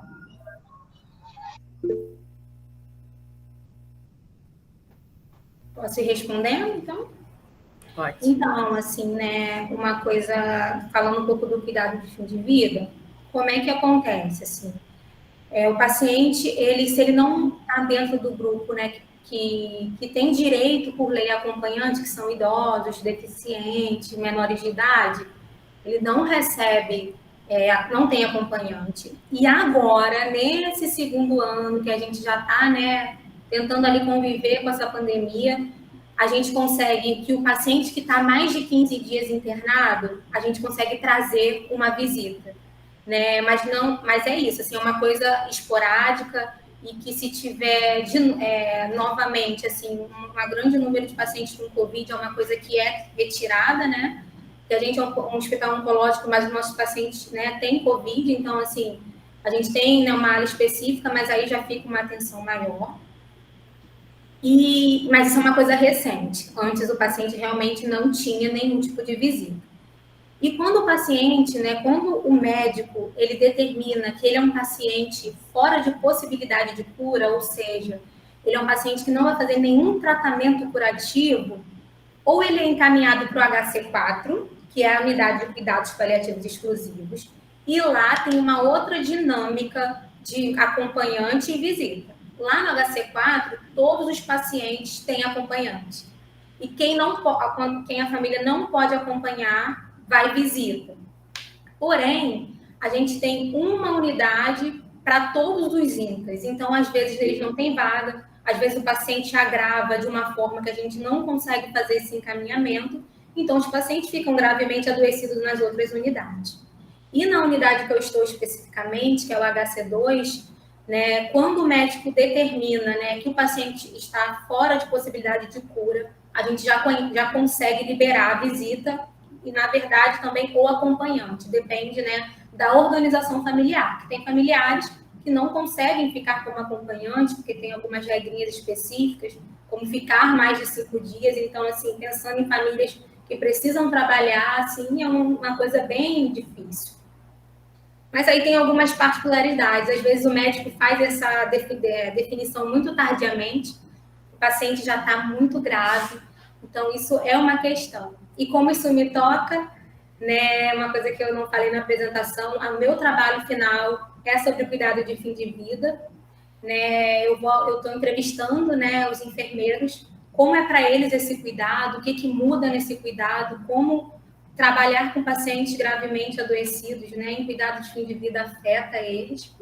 E eu confesso que eu fico de olho ali nos prontuários e quando eu percebo que o paciente está agravando, é um diagnóstico que tem possibilidade de agravar, eu já fico mais atenta, eu já fico mais próxima do paciente e já consigo também alguns ajustes ali com a direção, de trazer um familiar antes, mas infelizmente, né, eu não dou conta de todos os pacientes e sim, às vezes escapa, assim, às vezes o paciente agrava no final de semana e aí, né, não tem o serviço social, não tem a psicologia durante o final de semana, então, que são profissionais que estão com esse olhar mais atento a essas questões.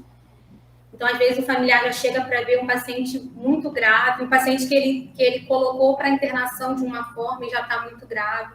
Então, a pandemia afetou muito o trabalho no hospital, assim.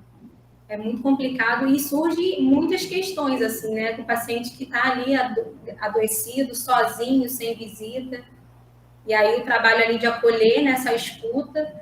E é isso, assim, né? É acolher a escuta, assim, a gente infelizmente não consegue fazer muitos ajustes, assim, né? De não vou deixar entrar todo mundo, todos os familiares, a gente queria, mas infelizmente a gente não consegue. Mas a equipe da psicologia, do serviço social também, que a gente trabalha muito junto, a gente fica muito atento a esses casos, para a gente possibilitar, né, uma dignidade a esse paciente, assim, dentro do nosso recorte da pandemia, infelizmente.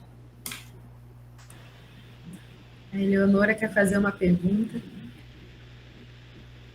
Comentário.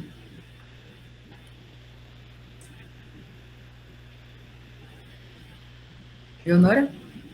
O microfone, Eleonora, está desligado. Desculpa, quando desliga sempre dá um gap.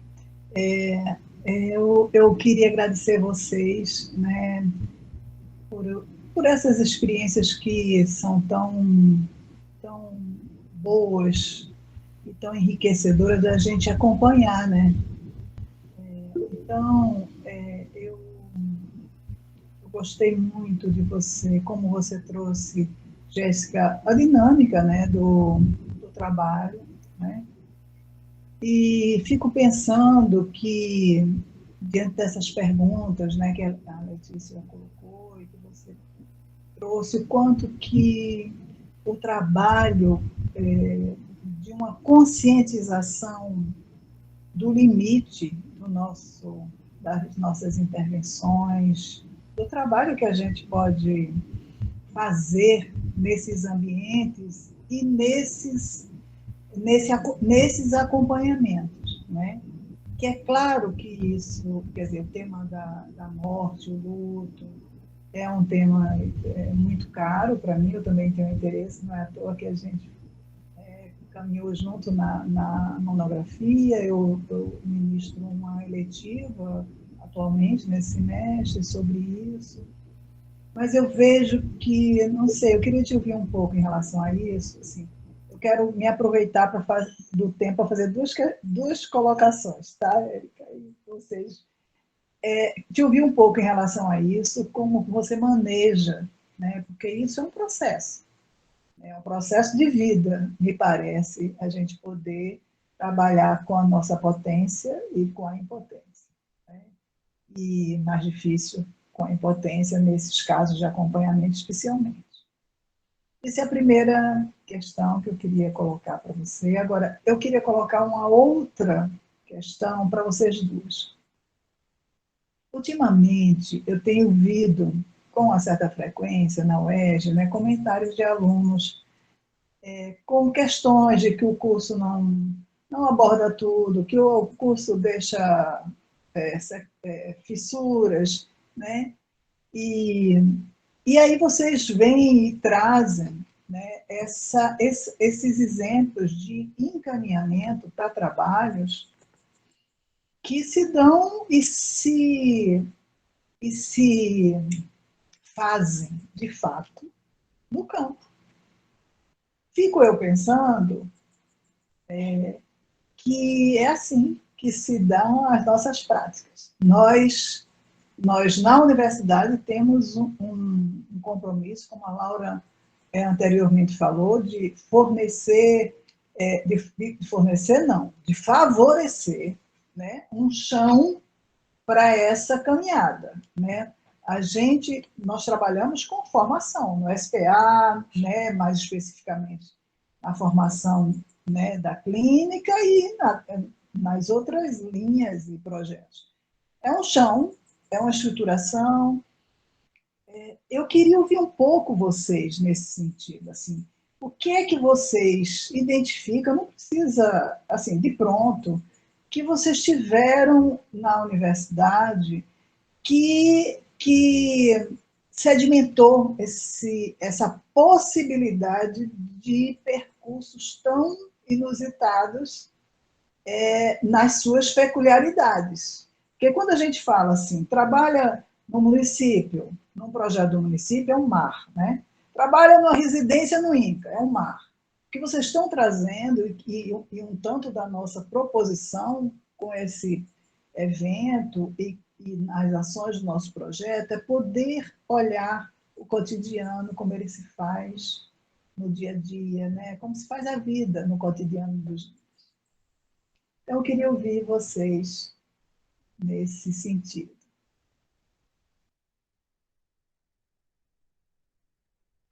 Vou responder a primeira pergunta, aí depois a gente fala da segunda, pode ser, Raíssa? É um pouco, né, do que sustenta esse trabalho, assim, né?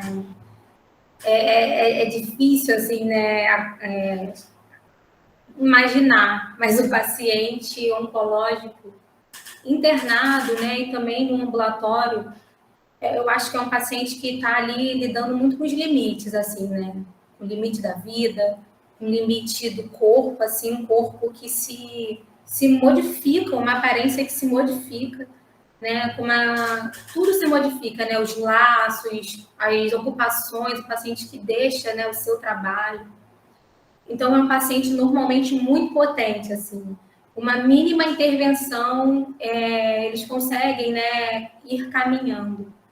Mas eu acho, assim, que a potência do trabalho, que sustenta o meu trabalho, é o acolhimento. Porque é um paciente que os profissionais que entram, eles precisam ter outros focos. O enfermeiro precisa olhar aquela ferida, ele precisa tratar, o médico está ali preocupado em resolver outras questões. Então, e é muita demanda para todos os profissionais, então acaba que aquele paciente, que às vezes não tem visita, que só fala com o familiar pelo celular, ele fica ali, né, um pouco em silêncio, assim, né? E às vezes também não tem, assim, essa abertura para falar com o familiar o que está sentindo, o medo da morte, o medo do adoecimento. Então, eu acho que o meu trabalho, assim, a força dele vem no ouvir, simplesmente, de poder ouvir aquele paciente, dele poder dizer o que ele está sentindo. Às vezes são falas que ele não colocou em nenhum outro lugar, como, olha, eu tenho medo de morrer. Ou então, coisas que também eu escuto, olha, tudo bem, eu entendo que eu estou grave e eu estou vivendo um dia de cada vez e aproveitando o que eu posso, assim. E às vezes o familiar escutar isso é muito duro, né? E os outros profissionais estão com as suas diversas ocupações. Então, eu acho que o meu trabalho se resume, assim, basicamente em escutar, estar ali atenta, ouvindo, assim. Não é um trabalho que é necessário lançar muitos recursos. Claro que tem muitas particularidades, mas é um paciente que emerge, assim, sozinho. Eu acho que o adoecimento traz ele para esse lugar de fala, de olhar, né, de consciência, assim, do momento que ele vive, do que ele está sentindo, muito mais claro do que o paciente do consultório, por exemplo. E falando um pouco da graduação, assim, né, do que a gente viu, me formei em 2018, assim, e eu confesso, né, que eu, né, assim, disciplina mesmo, eu não tive, assim, né, com a prática hospitalar fechadinha, assim, né. Eu também não fiz os estágios, né, porque, assim, durante a graduação eu realmente foquei, né, nos estágios clínicos, né, porque tem estágio, né, hospitalar, mas eu realmente não fiz, então não tive essa vivência. E o meu conhecimento mesmo veio dentro da monografia ali, né, no estudo, em conversar, né, com uma outra residente que é da UERJ também, que foi anterior a mim, então, assim, entender um pouco o trabalho. Mas confesso que o meu olhar, né, o meu conhecimento veio quando eu me deparei ali num hospital oncológico, no meio de uma pandemia que ninguém sabia, né, o que ia fazer, como ia fazer o trabalho. Então, assim, do meu lado, assim, foi mais mesmo no trabalho em si. Eu não tive matérias, assim, que falava de psicologia hospitalar, né? Eu realmente não me recordo.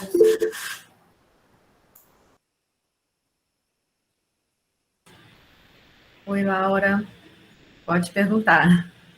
Eu acho que é para a Raíssa responder também, né? Depois eu vou fazer um comentário. Eu acho que eu queria ouvir a Raíssa Sim, foi para as primeiro, duas a pergunta. depois aí Laura pode Sim, encaminhar. Enquanto eu estava ouvindo vocês falando, eu fiquei pensando muito na abordagem Gestalt em si, assim, porque eu acho que realmente tem muita coisa que a gente acaba não tendo de acesso a todos os temas. Então, por exemplo, psicopatologia, que é uma coisa que eu estou tendo que ver muito agora, porque vem muita gente com diagnóstico, eu talvez não tive um aprofundamento nisso, mas o que a abordagem Gestalt, o contato com a Gestalt me deu, está me ajudando muito, assim, porque entender que, sim, o diagnóstico tem uma função que é importante, mas pensando gestalticamente, né, que é um diagnóstico processual, isso eu acho que é muito importante para a pessoa que eu estou atendendo também, porque às vezes vem muitas pessoas assim, eu li na internet que eu posso ser borderline, e aí eu acho que eu tenho um transtorno disso e daquilo, e a depressão, qual será que está o meu... E aí eu, claro, né, ouço isso, mas eu falo, tá, tudo bem, a gente pode olhar para essas questões, mas como que isso te afeta? O que é que você está sentindo que você está chamando de borderline? Né? Como que a ansiedade aparece para você? Quais são os sintomas que você viu que você acha que você tem também? Eu acho que isso, assim, o que eu aprendi durante a graduação, no sentido de entender que cada sentir é particular, que cada dor é uma dor, me ajuda muito, porque senão eu poderia cair e talvez, né, se eu tivesse uma psicopatologia, digamos assim, muito descritiva, no sentido de é isso, pronto, acabou, eu poderia ouvir, você tem esses sintomas, tá, ok, toma, é isso aqui que você tem.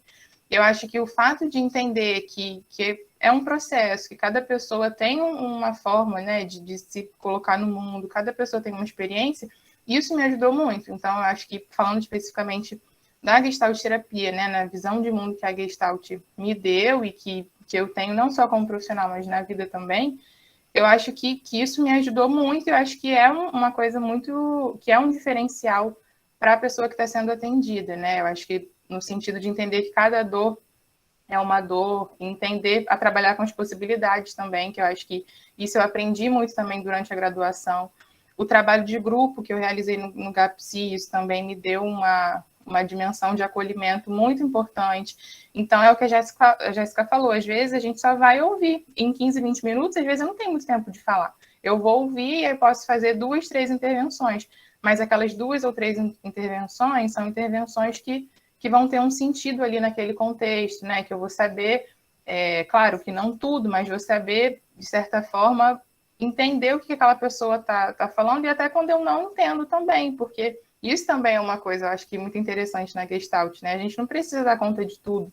Eu não vou conseguir manejar todos os casos, e tudo bem, mas eu posso ouvir, eu posso acolher. Não tenho como resolver tudo ali, eu não tenho como resolver tudo nem na minha própria vida, né? Imagina na vida de uma outra pessoa. Então, eu acho que entender que esse lugar, né, que eu ocupo ali é um lugar de realmente alguém que acompanha histórias, que acompanha pessoas, não que vai colocar alguém numa caixa e dizer, esse aqui é transtorno que você tem, agora você vai lá e você que lide com isso. Eu acho que isso é algo que eu aprendi especificamente na faculdade.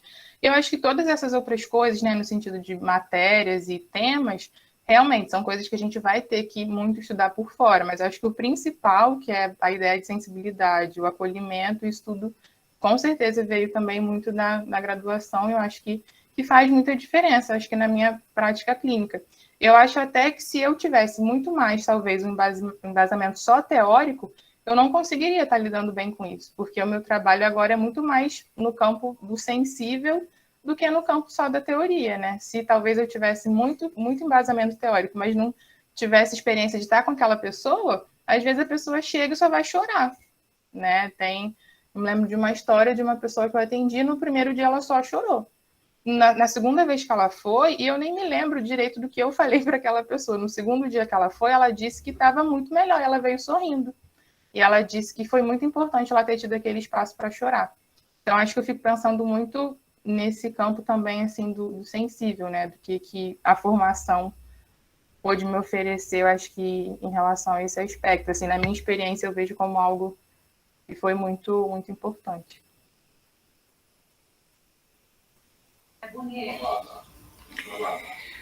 Bom, eu queria fazer um comentário. Primeiro, assim, falar para a Jéssica, né? Como foi bonito escutá-la, né? Nessa seara que eu acho que a psicologia, os psicólogos, as pessoas, de um modo geral, né? Não gostam muito de acompanhar, ou de pensar, ou de falar sobre a morte e o morrer, né? Como se ele não fizesse parte da vida realmente, né? Então, eu acho que essa experiência, né, de poder, inclusive, você deve viver isso, né? Já deve ter acompanhado essas experiências, de quanto que, às vezes, o próprio paciente ele já vive essa possibilidade, ele organiza essa possibilidade, né? Mas ele se preocupa com os parentes que não aceitam, né? E às vezes o sofrimento se alonga por esse fio, né? Por esse fio que os liga, né? Então, eu acho que assim, falar e trabalhar com a morte, né? É algo que desdobra a nossa perspectiva, né? E eu fiquei assim muito feliz de te escutar, né? Essa é a primeira coisa que eu queria te dizer, porque é um tema que nos atravessa, né? Que atravessa a nossa própria vida, né? Nossas próprias perdas, e acho que não é muito fácil viver isso, né? Então, muito bacana. E fazer um comentário geral, né, acerca do que foi colocado, foi provocado aí pela Eleonora, né? Eu costumo brincar dizendo que existem muitas coisas na psicologia, talvez uma boa maioria delas, que não está no manual. Tá? O que não quer dizer que a gente não tenha que usar a nossa formação, né, para construir esse intervir. Né? E eu acho que essas coisas que não estão no manual, né, a gente vai usando as referências, a gente vai... né, quem está mais aqui próximo a mim conhece, né, um pouco da minha proposição, da minha queda, né, pela ideia de um trabalho artesanal. Então, você vai compondo um pouco essa trama, você vai costurando, você vai crochetando aí com os fios que você tem, né, para esse trabalho. E aí, acho que tanto no que a Jéssica colocou quanto que a Raíssa colocou, eu acho que existe algo na clínica, poderia falar isso horas e horas, tá? Mas vou pensar um elemento que eu acho importante, porque, assim, esse só escutar, tá? Vamos tirar esse só, né? Porque essa escuta, ela não é a escuta, né, do ouvido, né? Ela é uma escuta plena do corpo, do interesse. Ela é exatamente animada pelo interesse, né? Então, durante esses 15, 20 minutos, né, não sei qual foi o tempo do atendimento, em que essa pessoa chorou o tempo inteiro, né, tinha alguém ali ao lado dela, interessado, e aberto para, se ela quisesse falar, falar, se ela quisesse chorar. Assim, isso não se dá, né? Você poderia recebê-la sem essa disponibilidade. Ou ficar intervindo o tempo inteiro, né? Ou ficar nervosa e querer já sair, então a senhora não está bem, a senhora volta semana que vem, não sei. Né? Ou ficar lá lixando a sua unha, ou fazendo sua lista de compras, né? Desrespeitosamente, né?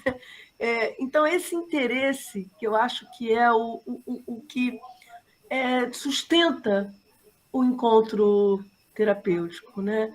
E, obviamente, né, isso não estou querendo fazer aqui uma normatização de nada, né, mas pensar nisso, tá? Que estava ali uma jovem psicóloga animada, interessada, com a sua curiosidade, com o seu medo também, com a sua responsabilidade, com a sua busca, estava ali, assim como a Jéssica, né? Eu acho que são essas coisas, né, que diferenciam, né? Porque, infelizmente, a gente sabe também que há muitos profissionais que ficam ali por fazer, né? Que ocupam, que são um número, né? Que às vezes, dentro desses sistemas aí, tem uma ocupação por um viés político e não estão ali porque estão engajados, né? Então, esse engajamento é que faz também, produz essa possibilidade. E como a Raíssa colocou, né? A abordagem gestáltica, ela nos proporciona esse olhar, né? Essa dimensão do que é esse trabalho. Então, assim, essa manhã, para mim, né, já foi muito, nossa, né, que coisa mais incrível. Né? Assim, a gente acha que está aqui sentadinha, já conheço Jéssica, já conheço Raíssa, já conheço Érica, né? Então, já ouvi Jéssica falar da mono dela, já ouvi Raíssa falar também, né, nos outros encontros do laboratório, então vou sentar aqui e vou, muito feliz, claro, mas vou escutar e, sim, já conheço um pouquinho dessa trajetória e foi incrível, e essa condição, né, de poder me surpreender também vem um pouco dessa abertura da abordagem gestáltica. Leonora?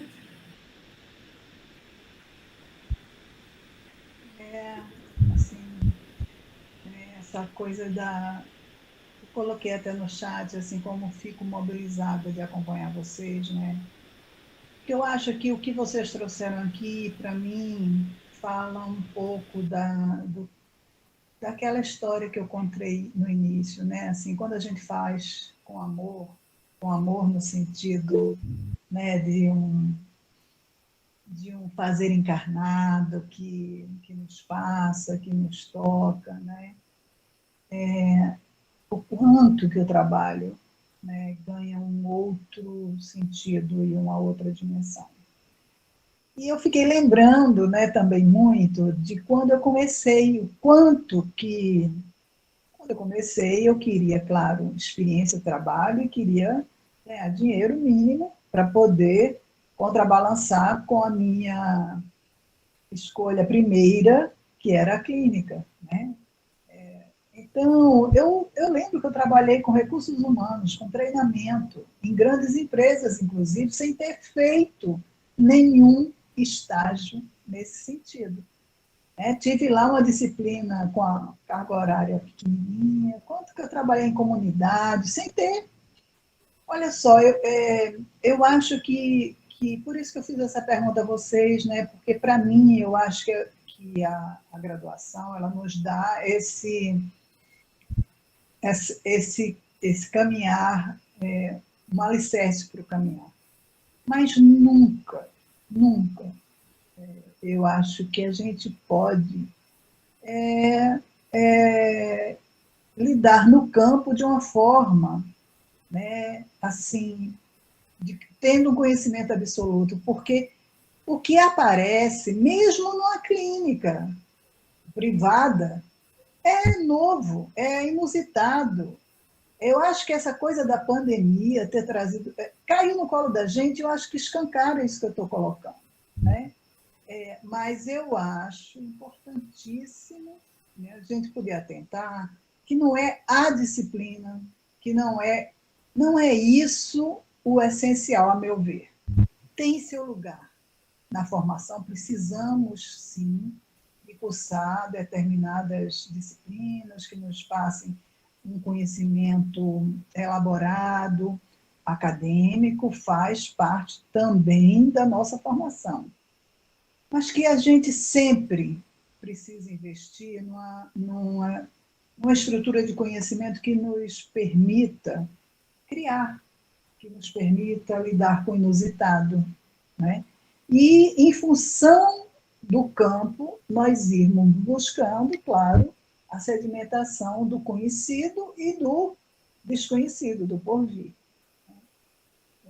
E, nesse sentido, eu acho que as falas de vocês deixaram muito claro a potência do que vocês fizeram com aquilo que vocês já tinham.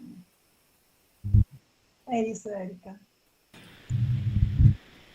E assim, eu queria também comentar, até para dar um tempo para vocês comentarem, né, um pouco o que a Eleonora, a Laura falaram.